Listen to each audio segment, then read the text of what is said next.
आज हम बात करेंगे मनु के राजधर्म विचार पर।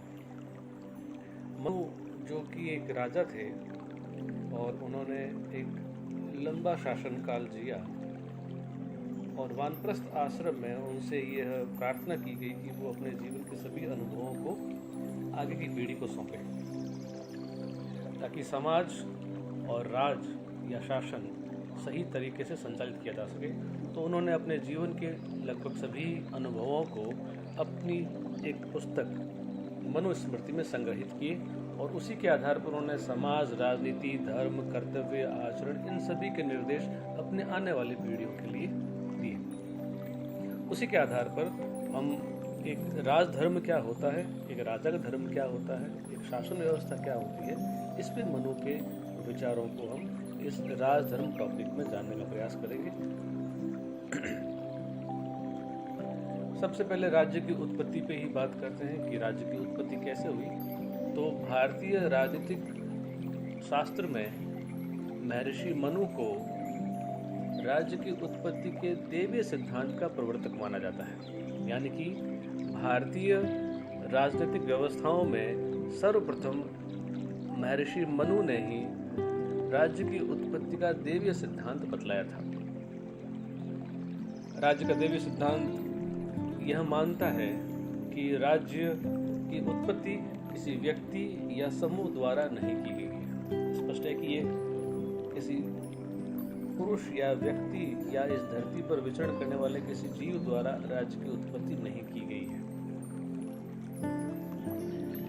ईश्वर या तो प्रत्यक्ष या अपने प्रतिनिधि राजा के रूप में संसार पर शासन करता है और सबका कल्याण करता है।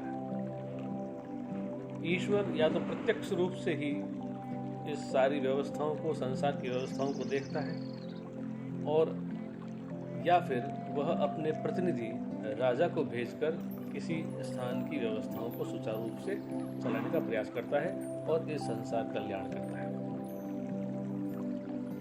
अब दैवीय उत्पत्ति की कुछ और विशेषताएं, जैसे सबसे पहले ये कि राज्य ईश्वर द्वारा निर्मित संस्था है। ये सृष्टि भी ईश्वर द्वारा कृत है और उसमें जो राज्य की उत्पत्ति हुई है, जो राज्य की जो व्यवस्था लागू की गई, वो भी ईश्वर द्वारा निर्मित है।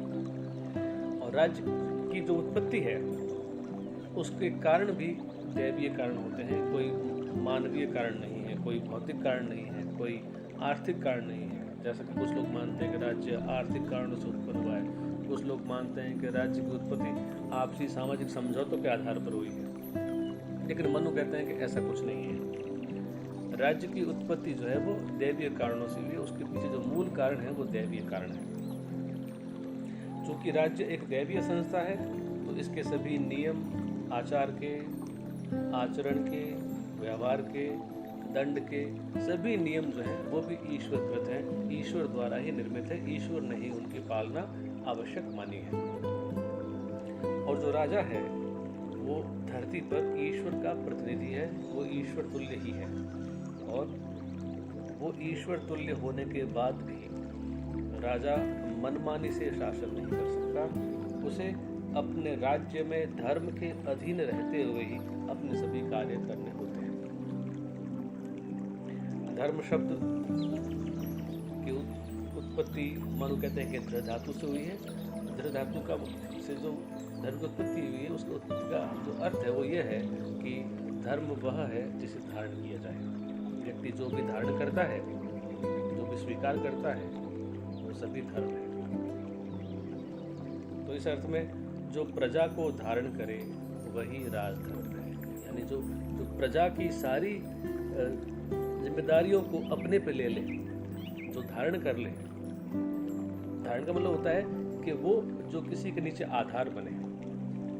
जैसे कुर्सी के पाए कुर्सी के आधार है, उसी प्रकार जो प्रजा है उसके जो पाए हैं वो राजधर्म है। जो पूरी प्रजा को धारण करता है, जो उसके सभी जिम्मेदारियों को अपने पे लेता है, सभी उसके आर्थिक, भौतिक, आध्यात्मिक इन सभी विकास के कार्यों को जब राज्य अपने ऊपर ले लेता है, जैसे हम लोक कल्याण का राज्य की बात करें, तो वह राजधर्म कहलाता है। और जो गुण, नियम व व्यवस्थाएं मानव धारण करता है वो भी धर्म है। उस राज्य में रहते हुए जो व्यक्ति जो जो नियम, जो जो व्यवस्थाएं, जो जो कर्तव्य धारण करता है, वो सारे के सारे धर्म है।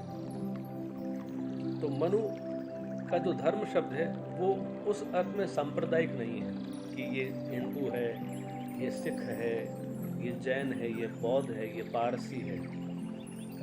सांप्रदायिक अर्थों में मनु ने धर्म शब्द की परिभाषा नहीं की है, उसने इसकी बहुत ही व्यापक परिभाषा की है।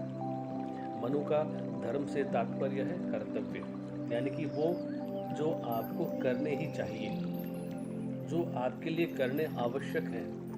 आप जिस स्थान, जिस स्थिति में, जिस पद पर, जिस जगह पे हैं, उस स्थिति में जो आपको करने चाहिए वो आपके कर्तव्य है और वही आपका धर्म है। इसलिए मनु ने धर्म की बड़ी ही व्यापक परिभाषा, एक बड़ी व्यापक व्याख्या की है और इस धर्म का, अपने कर्तव्यों का पालन करके ही व्यक्ति मोक्ष की ओर अग्रसर हो सकता है। उसके बिना उसे मोक्ष की प्राप्ति भी नहीं हो सकती। अब है धर्म और दंड। मनु मानते हैं कि धर्म और दंड दोनों आपस में बहुत ही घनिष्ठ रूप से जुड़े हुए हैं, संबंधित हैं। समाज में बहुत से ऐसे लोग होते हैं जिन्हें अपने कार्यों को करने के लिए, अपने आचरण के लिए कुछ बल चाहिए, समर्थन चाहिए, सपोर्ट चाहिए। और दंड वह भौतिक शक्ति है जो धर्म को स्थापित करती है, क्योंकि समाज कंटक हर समाज में होते हैं। कहते हैं ना कि व्यक्ति तो सही करना चाहता है लेकिन लोग सही करने नहीं देते। लोग तो ईमानदार रहना चाहते हैं लेकिन लोग ईमानदार रहने नहीं देते। इसलिए राज्य में धर्म की स्थापना के लिए दंड की आवश्यकता है और केवल राज्य को ही दंड के प्रयोग का अधिकार हो सकता है। मनु ऐसा मानते हैं। दंड केवल भौतिक तत्व नहीं है, उसमें अन्य तत्व भी हैं। 3 तत्वों के नाम आगे नहीं, कौन कौन से हैं? दंड के 3 तत्व माने हैं नैतिक प्रयोजन, अधिकृत संस्था और अनुलंघनीयता। इस पे हम आगे अपने वीडियो में बात करेंगे। आज इतना ही, धन्यवाद।